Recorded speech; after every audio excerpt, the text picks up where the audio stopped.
For years, the cases remained unconnected. Different states, different victims, different police departments, each working in isolation. A string of disappearances that, on the surface, seemed like terrible, separate tragedies. But eventually, a few dedicated investigators began asking the same question. What if this wasn't a coincidence? What if all these missing women were linked to a single, unseen predator? Back in the mid-1970s, law enforcement was a very different world.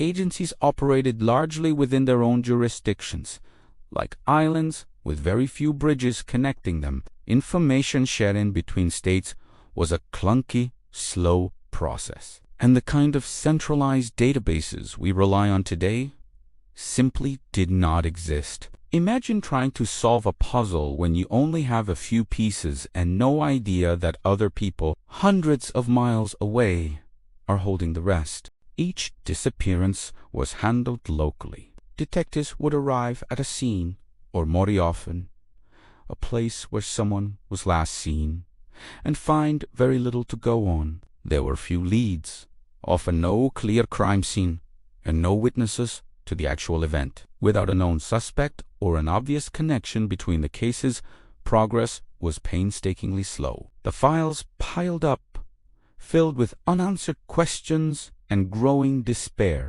The puzzle remained scattered, and the full picture was terrifyingly out of focus. But over Jimmy, faint patterns began to emerge from the static. Similar witness descriptions started to surface across different states. Multiple women who had managed to avoid abduction reported unsettling encounters with a charming, handsome man who called himself Ted. He was described as polite, well-spoken, and disarmingly normal, but there was a common, disturbing element to his approach. He often appeared injured, perhaps with his arm in a sling or on crutches, and would ask for help with something simple, like carrying books or loading an item into his car. This specific vehicle, a light-colored Volkswagen Beetle, was mentioned again and again. These repeated details, the name, the feigned injury, the car, were the first threads that started to connect the dots, raising serious concern among the few investigators who were beginning to look at the bigger picture. As whispers grew into conversations between departments, tips began to trickle into police stations in Washington and Utah.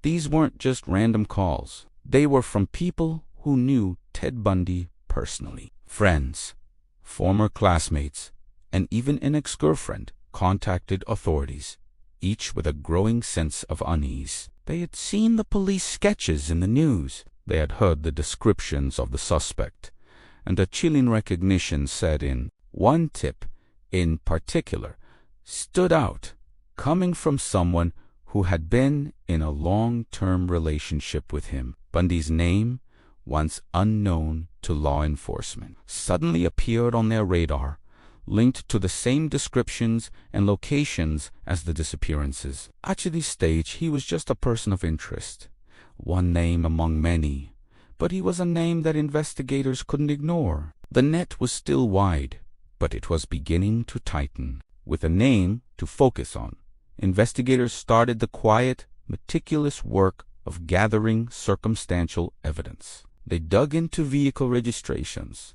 and sure enough, Bundy owned a Volkswagen Beetle that matched witness descriptions. They started building timelines, comparing Bundy's known movements, his school schedule, his travel records, his gas receipts with the dates and locations of the disappearances.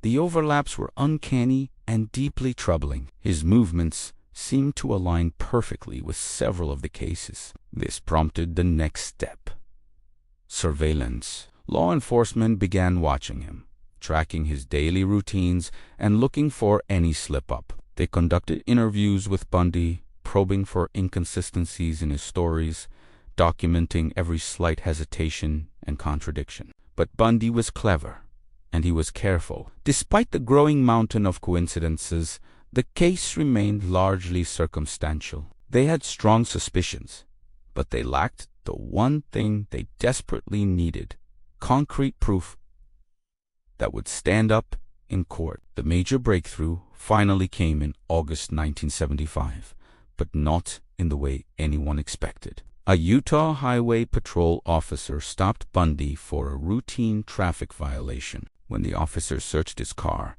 he found a collection of suspicious items, including a crowbar, an ice pick, and handcuffs.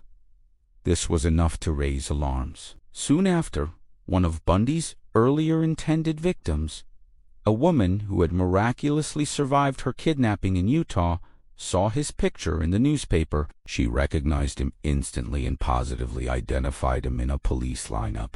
This was the turning point. For the first time, investigators had a living victim who could point a finger directly at her attacker. Bundy was arrested, tried, and convicted for aggravated kidnapping. He was sentenced to prison, and it seemed, for a moment, that the terror was over. But Ted Bundy was not an ordinary criminal. While in custody and awaiting further legal proceedings for other suspected crimes, he engineered two daring and dramatic escapes. In his first escape, he simply jumped out of a second-story window at a courthouse law library. He was recaptured days later, but the second escape was far more serious. He sawed a hole through the ceiling of his jail cell and vanished into the night. These escapes allowed him to travel across the country, resuming his horrific spree and leaving a trail of new victims in his wake. The escapes turned a regional manhunt into a national crisis, intensifying the urgency of the investigation and drawing massive media attention. Law enforcement agencies across the country were now on high alert, actively coordinating in a desperate race to find him before he could strike again. After his final recapture in Florida in 1978, the full weight of the interstate investigation could finally be brought to bear. With Bundy securely behind bars, investigators from multiple states were able to collaborate like never before. They painstakingly pieced together the puzzle,